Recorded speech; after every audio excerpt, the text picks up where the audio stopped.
बिस्मिल्लाहिर्रहमानिर्रहीम अस्सलामुअलैकुम। I am Khwaja Mohsin इनाम। स्टूडेंट्स, इस लेक्चर में हम थ्योरी ऑफ वेक्टर्स के कुछ मजीद कंसेप्ट्स और उनके रेलेवेंट प्रॉब्लम्स एक्सरसाइज 7.4 से सॉल्व करेंगे। आइए शुरू करते हैं। स्टूडेंट्स, हमारा टॉपिक है how to find area of a parallelogram. हमें एक्सरसाइज 7.4 के प्रॉब्लम नंबर 4 में एक पैरेललोग्राम के 4 वर्टिसेस गिवन हैं और हमें उस पैरेललोग्राम का एरिया फाइंड आउट करने का कहा गया है। स्टूडेंट्स, हम डिस्कस कर रहे हैं chapter number 7, that is vectors. हम नहीं जानते कि वेक्टर्स की मदद से हम एरिया ऑफ पैरेललोग्राम कैसे फाइंड आउट कर सकते हैं। तो आइए पहले area of parallelogram find out करने का फॉर्मूला ड्राइव करते हैं यूजिंग वेक्टर्स।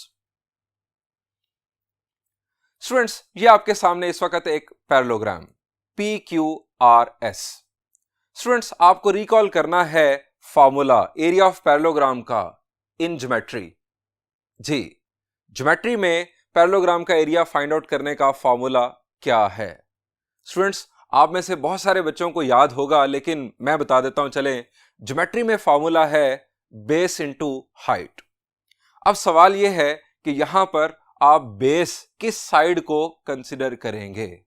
आप में से ज्यादातर स्टूडेंट्स जो साइड बॉटम पर होती है उसे बेस मानते हैं। तो स्टूडेंट्स, ये कंसेप्ट गलत है। आप किसी भी साइड को बेस बना सकते हैं। आपको उस साइड के रेफरेंस से देन हाइट फाइंड आउट करनी होगी। स्टूडेंट्स, यहां पर आप किसी भी साइड को अगर बेस मान लें तो उस साइड के रेफरेंस से आपको हाइट ड्रॉ करनी होगी। फर्ज करें यहां पर मैं साइड PQ को बेस मान लेता हूं, तो अब स्टूडेंट्स हाइट का तस्वर क्या है आपके ज़हन में?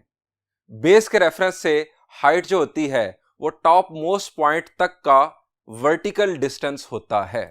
यहां पर जो टॉप मोस्ट पॉइंट्स हैं PQ बेस के रेफरेंस से वो हैं S और R।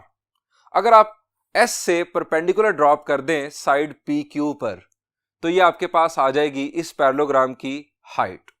इसी तरह आप R से भी परपेंडिकुलर ड्रॉप कर सकते हैं, लेकिन ये एक्सटेंशन ऑफ PQ पर होगा। ये भी हाइट कंसीडर होगी इस पैरेललोग्राम की। स्टूडेंट्स, बेस इनटू हाइट हमारा बेसिक कंसेप्ट है, लेकिन हमने देखना है कि यूजिंग वेक्टर्स हम इसे किस तरह इस्तेमाल करेंगे। स्टूडेंट्स, मैं आपके सामने एक एक्टिविटी परफॉर्म करने जा रहा हूं। एक टेबल बना रहा हूं। इस टेबल में हमारे पास पहले कॉलम में बेस, दूसरे कॉलम में हाइट और तीसरे कॉलम में इन दोनों का प्रोडक्ट हो जाएगा। बेस इनटू हाइट का रिजल्ट इनफैक्ट हमारे सामने आएगा। स्टूडेंट्स, हम किसी भी साइड को बेस कंसीडर कर सकते हैं, यह भी हमने बात कर ली। फिलहाल हम साइड PQ को बेस मान रहे हैं। अगर हम साइड PQ को एक वेक्टर कंसीडर कर लें, दैट इज PQ वेक्टर, तो स्टूडेंट्स इस वेक्टर की जो लेंथ होगी, जो इस वेक्टर का मैग्नीट्यूड होगा, वो होगी हमारी बेस की लेंथ। तो साइड PQ को हमने मान लिया बेस। PQ वेक्टर का मैग्नीट्यूड हो गया हमारी, यानी PQ वेक्टर का मैग्नीट्यूड हमारी बन गई बेस यहां पर। अब स्टूडेंट्स हमें हाइट चाहिए। अब हाइट पॉइंट S के रेफरेंस से आप ड्रॉ कर चुके हैं। मुझे इस हाइट को कैलकुलेट करना है यूजिंग वेक्टर्स। अब यहां पर आपको थोड़ा सा सोचना है। स्टूडेंट्स, ये हाइट हम कैसे कैलकुलेट कर सकते हैं यूजिंग वेक्टर्स? चलिए मैं थोड़ा सा आपके लिए आसान सवाल पूछ लेता हूं। स्टूडेंट्स, ये जो हाइट है ये किस वेक्टर का वर्टिकल कंपोनेंट बन रहा है यहां पर? शाबाश जी, ये वेक्टर PS का वर्टिकल कंपोनेंट बन रहा है। स्टूडेंट्स, अगर हम फर्ज करें कि वेक्टर PS वेक्टर PQ के साथ एंगल थीटा बना रहा है, तो ये आपके सामने एक बन गई राइट ट्रायंगल। हमें हाइट कैलकुलेट करनी है, तो हाइट होगी हमारी इनफैक्ट PS वेक्टर का magnitude into sine of theta.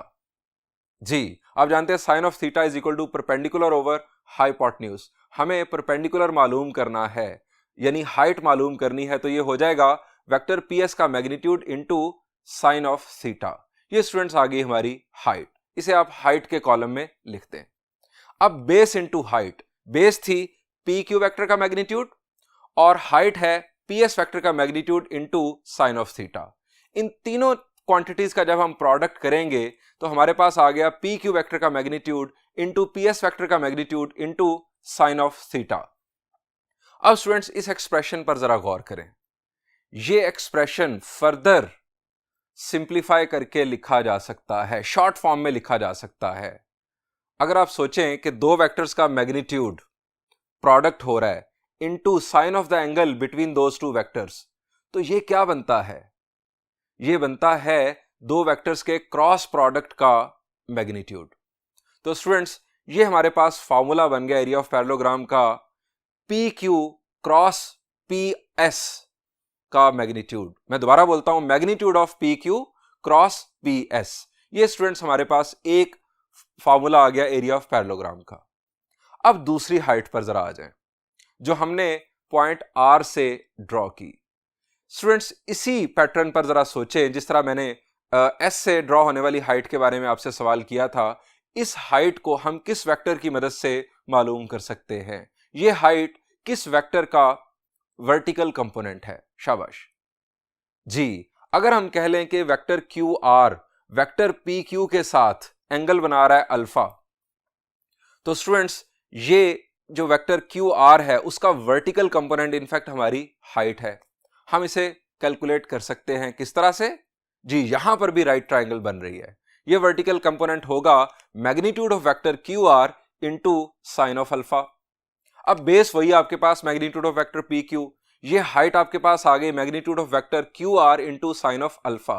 Students इन दोनों का जब आप प्रोडक्ट करेंगे तो ये बन जाएगा magnitude of the cross product of vector P Q and Q R. ये स्टूडेंट्स हमारे पास दूसरा फॉर्मूला आ गया। स्टूडेंट्स यहां पर ही अब मैं आपको थोड़ा सा अगले स्टेप पर ले जाना चाहता हूं। स्टूडेंट्स यही जो हाइट है जो हमने पॉइंट आर से ड्रॉ की, क्या किसी और वेक्टर की मदद से भी इसको मालूम किया जा सकता है? क्या किसी और वेक्टर का वर्टिकल कंपोनेंट है? चले मैं आपको एक और हिंट देता हूं। वो वेक्टर इस वक्त यहां पर मौजूद नहीं है। अभी तक हम सिर्फ साइड्स शो कर रहे हैं, हमने इस पैरेललोग्राम के डायगोनल्स शो नहीं किए। ये स्टूडेंट्स मैंने इस पैरेललोग्राम के डायगोनल्स ड्रॉ कर दिए। अब मुझे बताएं, ये जो हाइट है जो वर्टेक्स आर से ड्रॉ हो रही है एक्सटेंशन ऑफ पी क्यू पर, ये किस डायगोनल का वर्टिकल कंपोनेंट बन रहा है? किस डायगोनल वेक्टर का वर्टिकल कंपोनेंट है? द आंसर इज ये पी आर वेक्टर का वर्टिकल कंपोनेंट बन रहा है। स्टूडेंट्स पी क्यू और पी आर फर्ज करें अगर आपस में एंगल बना रहे हैं एंगल बीटा, तो यहां पर भी एक राइट ट्रायंगल बन रही है। इसकी मदद से भी हम ये हाइट कैलकुलेट कर सकते हैं। और ये हाइट क्या होगी? जी, magnitude of vector P R into sine of beta. अब बेस वही जो फर्स्ट कॉलम में आपके पास मौजूद है, बेस इंटू हाइट आप करेंगे तो अब फॉर्मूला आपके पास बन जाएगा magnitude of the cross product of vector P Q and P R. ये स्टूडेंट्स हमारे पास एक तीसरा फॉर्मूला आ गया। अब यही कंसेप्ट जो हमने डायगोनल का यहां पर यूज किया, क्या पहले वाली हाइट पर यूज नहीं हो सकता था? जी, जो हमने वर्टेक्स एस से ड्रॉ की। जी, अब जरा आप मुझे ये बताएं कि ये जो हाइट है एस से ड्रॉ होने वाली पी क्यू पर, ये किस डायगोनल वेक्टर का वर्टिकल कंपोनेंट है? जी, द आंसर इज ये वेक्टर क्यू एस का वर्टिकल कंपोनेंट है। अगर हम यहां पर फर्ज कर लें कि वेक्टर पी क्यू और क्यू एस के दरमियान बनने वाला एंगल गैमा है, तो स्टूडेंट्स ये हाइट क्या होगी? जी, ये होगी magnitude of Q S into sine of gamma. तो स्टूडेंट्स बेस वही, हाइट की वैल्यू हमारे पास इनफैक्ट वही आ रही है, लेकिन सिर्फ रास्ता बदल रहा है।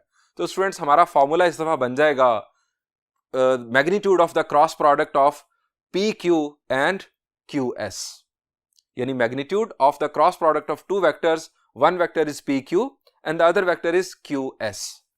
स्टूडेंट्स ये चारों रिजल्ट्स आपके सामने हैं।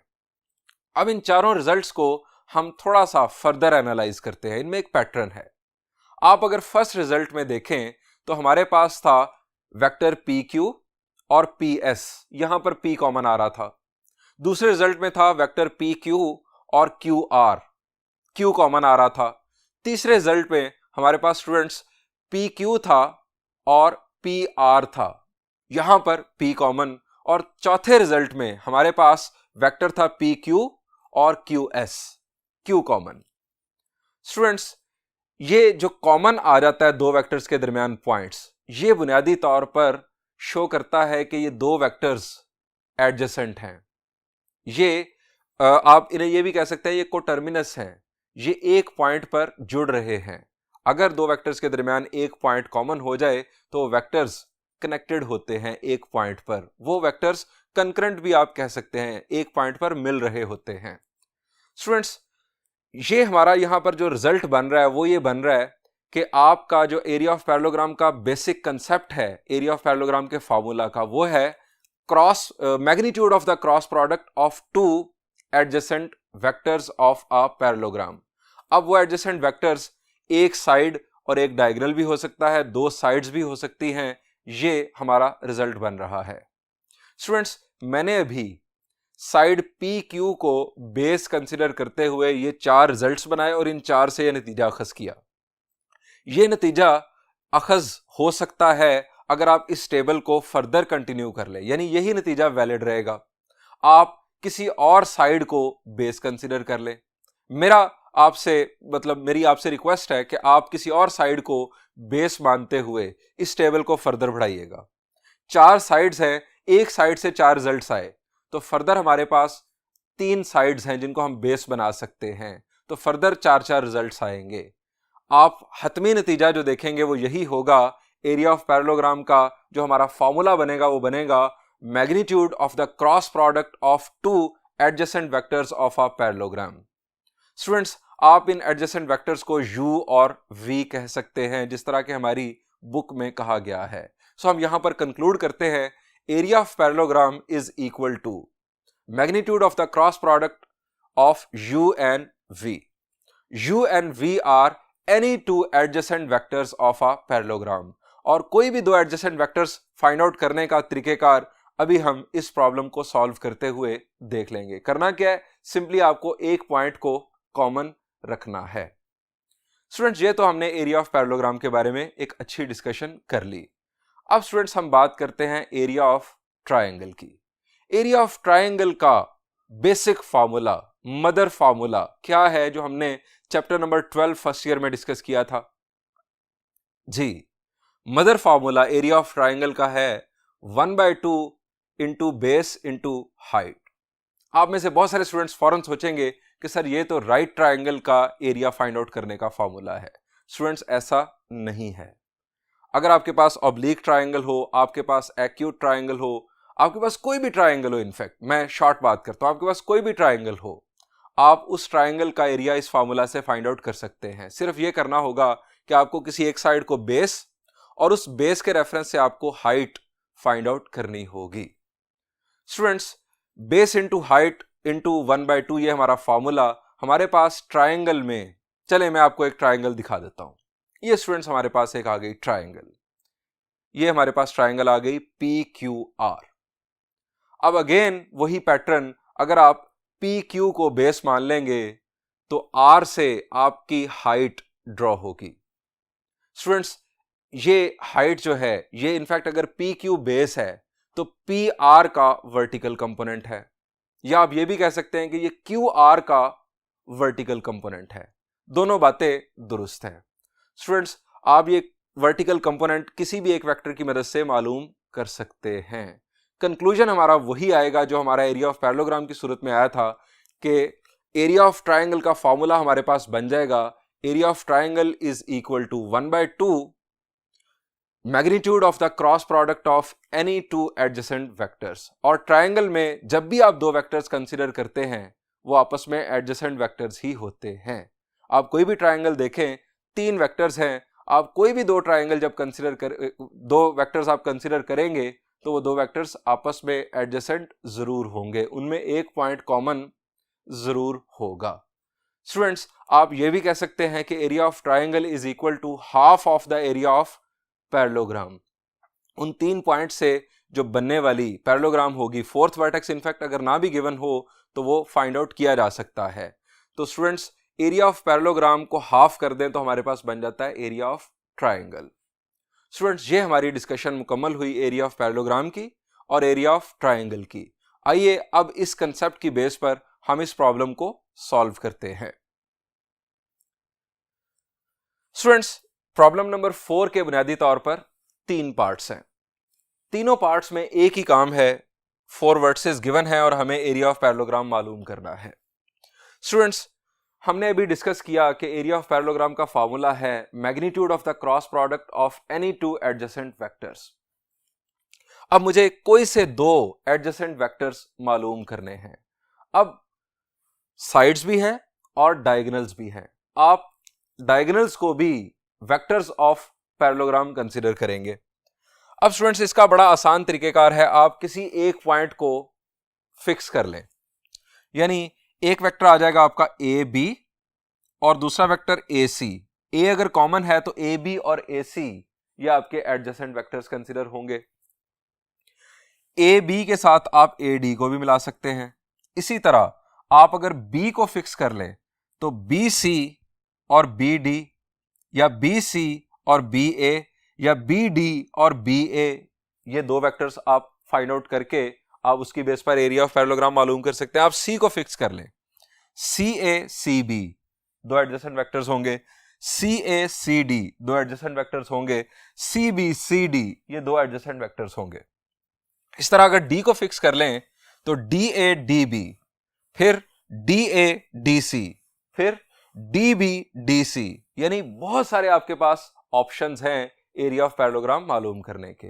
स्टूडेंट्स, मैं सिंपल केस कंसीडर कर रहा हूं, मैं ए को फिक्स कर रहा हूं और ए बी और ए सी 2 वेक्टर्स मालूम कर लेता हूं। पहले सॉल्यूशन स्टार्ट करते हैं।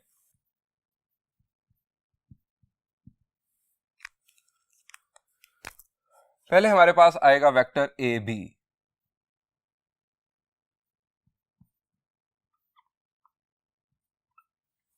स्टूडेंट्स, वेक्टर ए बी का ब्रेकअप क्या होगा जी? ओ बी माइनस ओ ए। अब ओ बी हमारा बनना था यहां से और ओ ए बनना था यहां से। आप ओ बी और ओ ए पहले ना बनाएं, आप डायरेक्ट काम करें इस दफा। ओ बी माइनस ओ ए, -1 माइनस माइनस माइनस हो जाएगा +1, ये आपके पास आ जाएगा इसके साथ आई। उसके बाद आप यहां पर लगाएं +2 -1, ये 1, जे +2 -1 के। ये स्टूडेंट्स ए बी वेक्टर हमारे पास आ रहा है, इसको सिंप्लीफाई कर लेते हैं। -1 + 1 इज 0, 0 आए, 2 - 1 इज 1 यानी जे, और 2 - 1 इज 1 यानी सिंपल के। आप इसे 1 के भी लिख सकते हैं। इसके बाद ए C vector, A C vector हमारे पास आएगा सी माइनस ए से -3 माइनस माइनस हो जाएगा प्लस आई, +4 -1 जे, प्लस -5 -1 के। ए सी -3 + 1 is -2 I +3j -6 k। ये स्टूडेंट्स हमारे पास वेक्टर ए बी और वेक्टर ए सी आ चुका। अब हमें इन 2 वेक्टर्स का क्रॉस प्रोडक्ट मालूम करना है। चूंकि हमारा जो एरिया ऑफ पैरेललोग्राम का फॉर्मूला है वो है magnitude of the cross product of A B cross A C. ये 2 चूंकि एडजेसेंट वेक्टर्स हैं, सो हम इन्हें एरिया ऑफ पैरेललोग्राम के लिए यूज कर सकते हैं। A B cross A C, determinant formula use करते हैं। फर्स्ट रो हमारी आई, जे और के। पहले है ए बी, तो 0 1 और 1। उसके बाद ए सी -2 3 -6। इसको एक्सपैंड कर लेते हैं।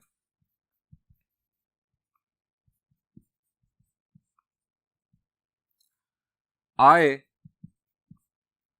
रो और कॉलम छोड़ा तो -6 -3,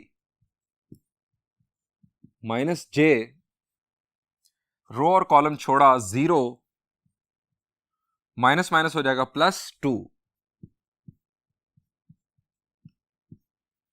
रो और कॉलम छोड़ दिया 0 -2, अब माइनस माइनस हो जाएगा plus. Next step,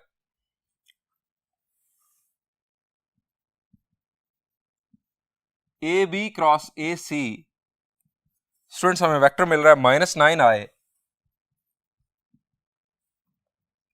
-2j +2k। अब हम एरिया ऑफ पैरेललोग्राम का फॉर्मूला यूज करते हैं। Since area of parallelogram is equal to magnitude of the cross product of any two adjacent vectors of a parallelogram। Students यहां पर आपको एक बात बताना चाहूंगा कि हमारी बुक में जो कंसेप्ट दिया गया है एरिया ऑफ पैरेललोग्राम के लिए, उसमें सिर्फ और सिर्फ यह है कि आप दो साइड्स के जो दो एडजेसेंट साइड्स हैं, उन दो एडजेसेंट साइड्स के वेक्टर्स को आप यूज करेंगे यहां पर। स्टूडेंट्स ये कोई जरूरी नहीं है, मैंने आपके सामने बड़ी डिटेल में डिस्कस किया कि जो हाइट है वो डायगोनल की मदद से भी कैलकुलेट की जा सकती है। सो जरूरी ये है कि आपके पास जो दो वेक्टर्स हैं ये एडजेसेंट वेक्टर्स हो, वो दो साइड्स के वेक्टर्स भी हो सकते हैं और एक साइड और एक डायगोनल का वेक्टर भी हो सकता है। आपको दो एडजेसेंट वेक्टर्स मालूम करने हैं, आप सिर्फ और सिर्फ एक पॉइंट को कॉमन रखें, आपका काम हो जाएगा। अब मैग्नीट्यूड का फॉर्मूला यूज करते हैं, -9 का स्क्वायर -2 का स्क्वायर +2 का स्क्वायर, 81 + 4 85 + 4 89, स्क्वायर रूट ऑफ 89। इसके साथ लिख देंगे square units. Area of parallelogram,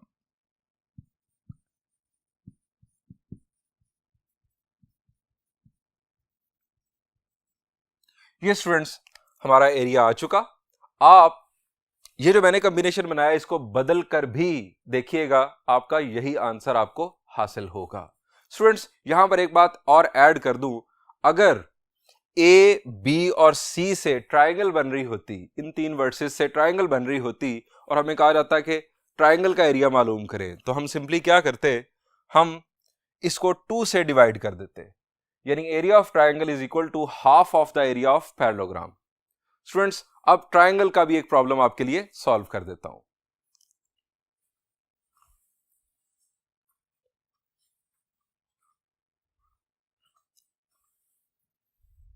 students this is problem number 3। इस प्रॉब्लम के दो पार्ट्स हैं, मैं आपके साथ सेकंड पार्ट सॉल्व करने जा रहा हूं। दोनों पार्ट्स के लिए स्टेटमेंट सेम है, find the area of the triangle determined by the point P Q and R. P Q और आर को ज्वाइन करने से बनती है एक ट्रायंगल, हमें उस ट्रायंगल का एरिया यूजिंग वेक्टर्स मालूम करना है। स्टूडेंट्स हम डिस्कस कर चुके हैं कि हमें कोई से दो वेक्टर्स चाहिए। ट्रायंगल में जब भी हम कोई भी दो वेक्टर मालूम करेंगे वो इनफैक्ट एडजेसेंट वेक्टर्स ही होंगे, उनमें एक पॉइंट जरूर कॉमन होगा। सो दो वेक्टर्स मालूम कर लेते हैं। पहले वेक्टर मालूम कर लेते हैं पी क्यू और फिर पी आर। आप जानते हैं कि आपके पास और ऑप्शंस भी हैं, आप क्यू पी और क्यू आर भी मालूम कर सकते हैं, आप आर क्यू और आर पी भी मालूम कर सकते हैं। इनफैक्ट एक अल्फाबेट कॉमन होना चाहिए। P Q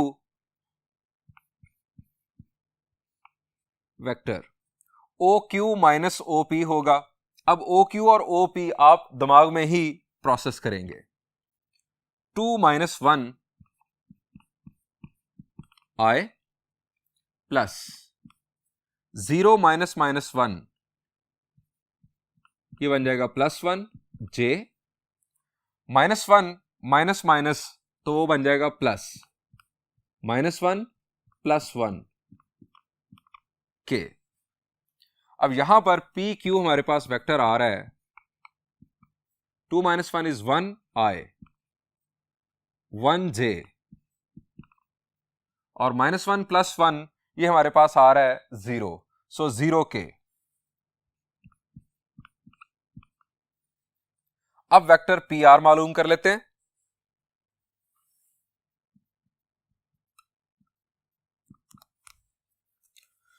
zero minus two I, two minus zero J, और one minus minus plus one बन जाएगा के।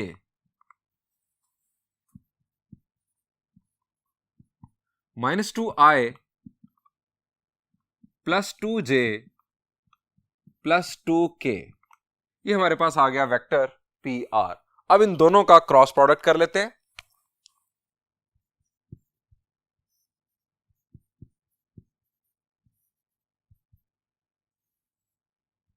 आई, जे और K, first row, P Q vector 1 1 0, P R vector -2 2 2,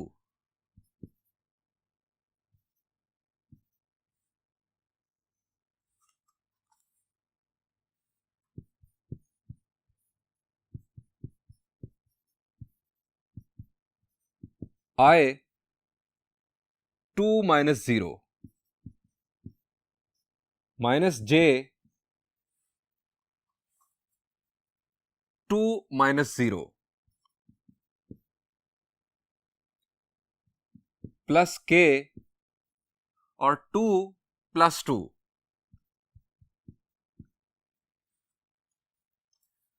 P Q P R cross product 2i -2j + 4k। ये students in दो vectors का cross product आ गया। अब एरिया ऑफ ट्रायंगल का फॉर्मूला यूज करते हैं। Since area of triangle is equal to 1/2 magnitude of the cross product P Q P R. अब इन दो वेक्टर्स के क्रॉस प्रोडक्ट का मैग्नीट्यूड हम मालूम कर लेते हैं। 2 का स्क्वायर प्लस 2 का स्क्वायर प्लस 4 का square, 16 + 4 is 20, 20 + 4 is 24, square root of 24 divided by 2।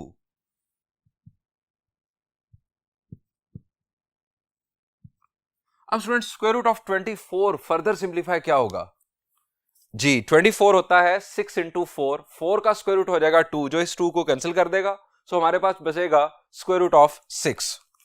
Area of triangle conclude करते हैं।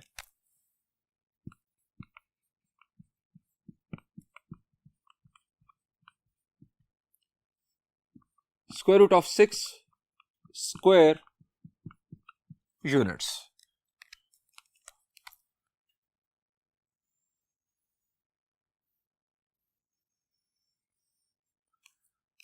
स्टूडेंट्स इस प्रॉब्लम का फर्स्ट पार्ट आप खुद सॉल्व कीजिएगा, मैं बढ़ता हूं एक और प्रॉब्लम की जानिब।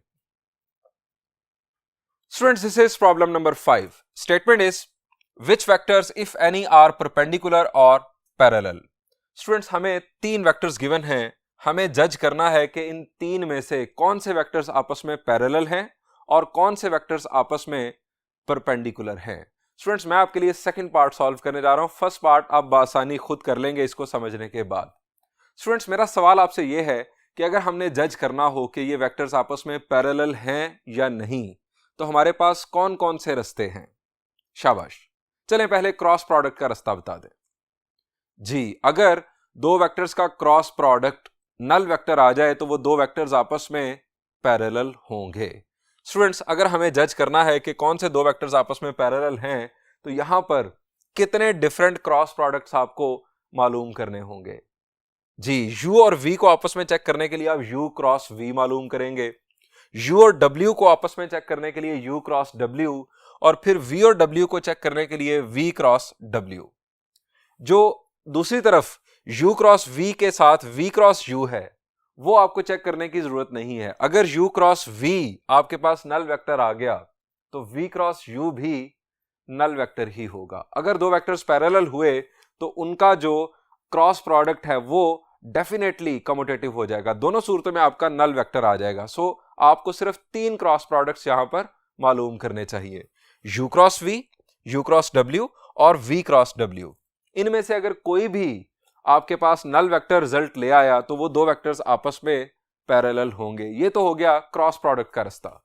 दूसरा रास्ता क्या हो सकता है जी? पैरेलल वेक्टर्स की डेफिनेशन रिकॉल करें जी। 2 vectors are said to be parallel to each other if one is non zero scalar multiple of other. 2 vectors उस वक्त पैरेलल होते हैं जब दोनों एक दूसरे का नॉन जीरो स्केलर मल्टीपल बनते हैं। स्टूडेंट्स, ये काम जजमेंट से किया जा सकता है। आपको यहां पर बाय ऑब्जर्वेशन जज करना है कि कौन सा वेक्टर किसी दूसरे वेक्टर का नॉन जीरो स्केलर मल्टीपल बन रहा है। इसके लिए एक ट्रिक ये भी है कि आप देखेंगे किसी वेक्टर्स में से क्या कुछ कॉमन निकाला जा सकता है, और वो कॉमन निकालने से क्या कोई दूसरा वेक्टर बरामद होता है। जरा चेक करें, यहां से हमें कुछ भी कॉमन नजर नहीं आ रहा, यहां से कुछ भी कॉमन नजर नहीं आ रहा, यहां से ये है -π/2, ये -π और ये π/2। अब आप सोच रहे होंगे कि π/2 कॉमन नहीं आ रहा, यहां तो π/2 है नहीं। तो स्टूडेंट्स, मैं आपको थोड़ा सा आसान कर देता हूं। स्टूडेंट्स, फर्ज करें कि ये जो π/2 है ये 90 है। π/2 आप जानते हैं 90 है, मैं आपको समझाने के लिए कह रहा हूं, ये 90 है। तो ये बन जाएगा -90i -90j, सॉरी ये पाए तो ये 180 और +90k। अब जरा सोचें कि क्या कॉमन आ रहा है जी। आप सोचेंगे कि 90 डिग्रीज यहां पर कॉमन बन रहा है। तो स्टूडेंट्स, π/2 इनफैक्ट -π/2 हम यहां पर कॉमन ले सकते हैं। मैं स्टार्ट कर रहा हूं w को, w is equal to -π/2 common, यहां पर आ गया i। अब मैंने माइनस इसलिए लिया कि मुझे नजर आ रहा है कि ये वेक्टर हमारे पास बनने जा रहा है, ये आ गया i। अब माइनस माइनस हो जाएगा प्लस, ये चूंकि 90 है ये 180 है, यहां पर आ जाएगा 2j और यहां पर -k। अब i + 2j - k, i + 2j - k, ये हमारा बन रहा है vector u। -π/2 u, w is non zero scalar multiple of u, और नॉन जीरो स्केलर जो है वो है नेगेटिव। इसका मतलब है कि w और u पैरेलल तो होंगे लेकिन अपोजिट डायरेक्शन में होंगे। इन दोनों के दरमियान बनने वाला एंगल 180 डिग्रीज होगा।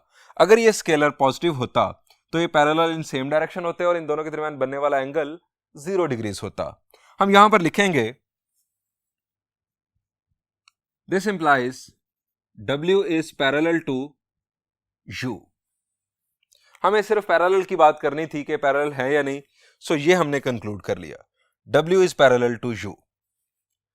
और स्टूडेंट्स, अगर आप ऑब्जर्व करेंगे तो कोई हमें ऐसी चीज नहीं मिलेगी कि एक वेक्टर दूसरे का नॉन जीरो स्केलर मल्टीपल बन रहा हो। अब हमें चेक करना है परपेंडिकुलर के बारे में। w और u आपस में पैरेलल हो गए, अब v रह गया कि जो परपेंडिकुलर हो सकता है। अब स्टूडेंट्स, एक और बड़ी मजे की बात, अगर w और u आपस में पैरेलल हैं, ये मैंने बना दिए parallel vectors opposite in direction, ये मैंने सिर्फ और सिर्फ रफ आपको कंसेप्ट देने के लिए किया है। इन दोनों का मैग्नीट्यूड हमें नहीं पता कि क्या होगा। ये हमारे पास है एक वेक्टर w और एक है u। स्टूडेंट्स, वेक्टर v हम चेक करेंगे कि वो किसी एक के साथ परपेंडिकुलर है या नहीं। अगर वेक्टर v w के साथ परपेंडिकुलर हुआ तो क्या वो u के साथ भी परपेंडिकुलर होगा? द आंसर इज यस, क्योंकि ये दोनों वेक्टर्स आपस में पैरेलल हैं। अगर v किसी एक के भी परपेंडिकुलर हुआ तो वो दूसरे पर भी परपेंडिकुलर होगा। स्टूडेंट्स, अब परपेंडिकुलर वेक्टर्स कैसे हम जज करते हैं? दो वेक्टर्स कब परपेंडिकुलर होते हैं? द आंसर इज जब उन दो वेक्टर्स का डॉट प्रोडक्ट 0 आ जाए। तो स्टूडेंट्स, हम डॉट प्रोडक्ट मालूम करते हैं v और W का, V और U का, सॉरी, V और U का डॉट प्रोडक्ट मालूम कर लेते हैं, चेक कर लेते हैं इन्हें। अगर ये आपस में परपेंडिकुलर हो गए तो फिर V और W भी होंगे, और अगर ये ना हुए तो फिर V और W भी परपेंडिकुलर नहीं होंगे।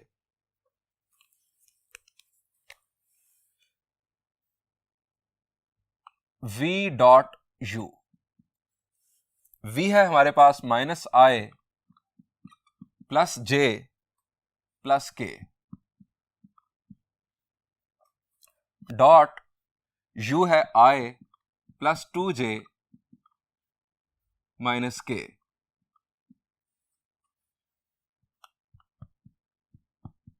-1 into 1 is -1, 1 into 2 is 2, plus 1 into -1 is -1.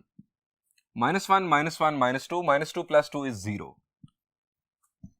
This implies V is perpendicular to U. हम इसके साथ अब रीजनिंग करेंगे। As W is parallel to U, so V will also be perpendicular to W. ये students हमने final result बना दिया कि कौन से दो वेक्टर्स आपस में पैरेलल हैं और कौन से दो वेक्टर्स आपस में परपेंडिकुलर हैं। फर्स्ट पार्ट आप खुद सॉल्व कीजिएगा, मैं बढ़ता हूं कुछ और प्रॉब्लम्स की जानिब।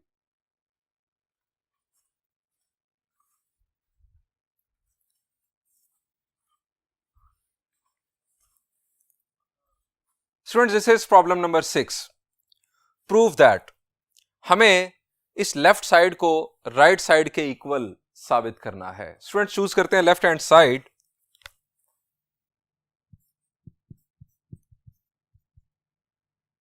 A cross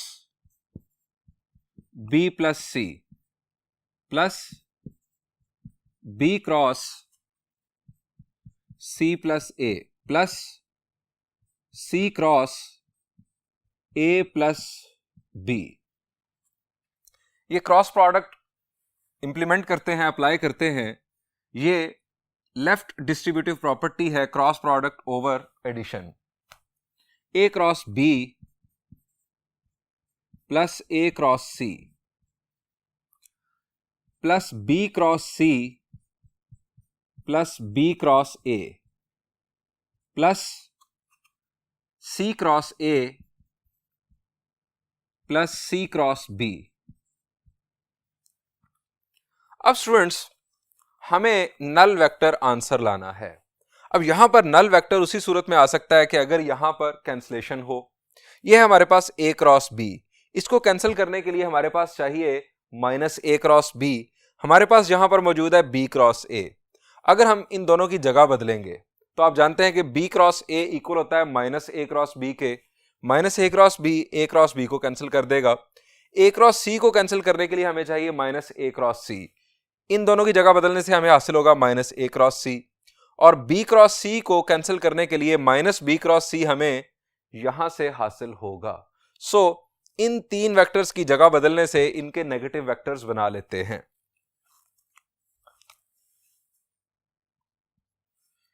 A cross B plus A cross C plus B cross C minus A cross B minus A cross C और माइनस B क्रॉस C। ये स्टूडेंट्स अब cancellation A cross B minus A cross B से cancel, A cross C minus A cross C से cancel और B cross C minus B cross C से cancel.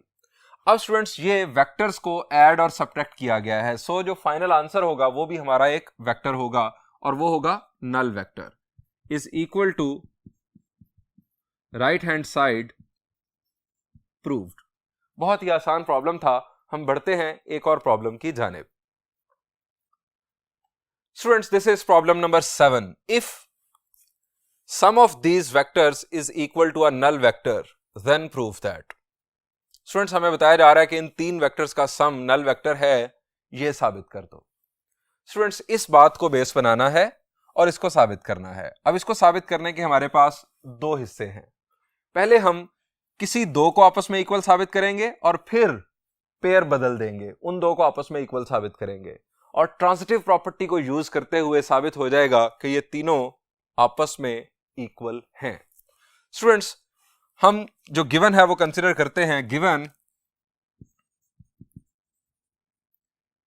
a plus b plus c is equal to null vector. हमें students यहां पर नजर आ रहा है a cross b cross c और सी क्रॉस ए। इसका मतलब है कि हमें यहां पर क्रॉस प्रोडक्ट परफॉर्म करना है। अब किस वेक्टर के साथ करना है? हमारे पास ए भी ऑप्शन है, बी भी ऑप्शन है और सी भी ऑप्शन है। आप लेफ्ट साइड से भी क्रॉस प्रोडक्ट कर सकते हैं और राइट साइड से भी क्रॉस प्रोडक्ट कर सकते हैं। दोनों ऑप्शंस आपके पास मौजूद हैं। मैं यहां पर क्रॉस प्रोडक्ट परफॉर्म कर रहा हूं लेफ्ट साइड से ए के साथ। Taking cross product with A. Right से भी कर सकते हैं, लेफ्ट से भी, दोनों बातें दुरुस्त हैं। A cross A plus A cross B plus A cross C is equal to A cross null vector. अब A cross A, same vectors का क्रॉस प्रोडक्ट नल वेक्टर आता है, ये फारिग। A cross B, A cross null vector, ये भी नल vector. ये vector दूसरी तरफ जाकर सब्ट्रैक्ट होगा, माइनस ए क्रॉस सी बन जाएगा। माइनस ए क्रॉस सी की अगर आप जगह बदलेंगे तो ये आ जाएगा सी cross A.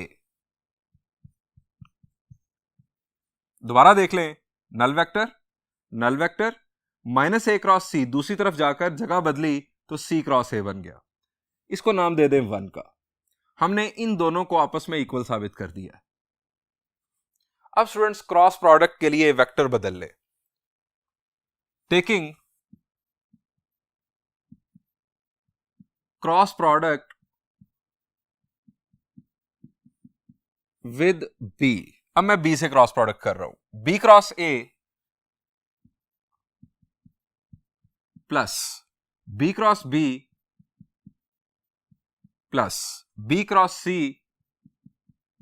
Is equal to b cross null vector. अब स्टूडेंट्स, सेम वेक्टर्स का क्रॉस प्रोडक्ट नल वेक्टर, यहां पर भी नल वेक्टर। ये हमारे पास आ गया बी क्रॉस सी। हमें बी क्रॉस सी चाहिए, इसको कुछ नहीं करना। ये है B cross A. B cross A नहीं हमें चाहिए, हमें चाहिए A cross B. B cross A दूसरी तरफ जाकर होगा subtract, minus B cross A. जगह बदलेंगे तो बन जाएगा ए क्रॉस बी। इसको नाम दे दें 2 का। स्टूडेंट्स, 1 में क्या हो रहा है? ए क्रॉस बी इक्वल है सी क्रॉस ए के, और 2 में क्या हो रहा है कि ए क्रॉस बी इक्वल है बी क्रॉस सी के। अब दोनों में कॉमन क्या आ गया? ए cross B. A cross B इसके भी इक्वल है और ए क्रॉस बी इसके भी इक्वल है। इसका मतलब है ये तीनों आपस में इक्वल है। Using transitive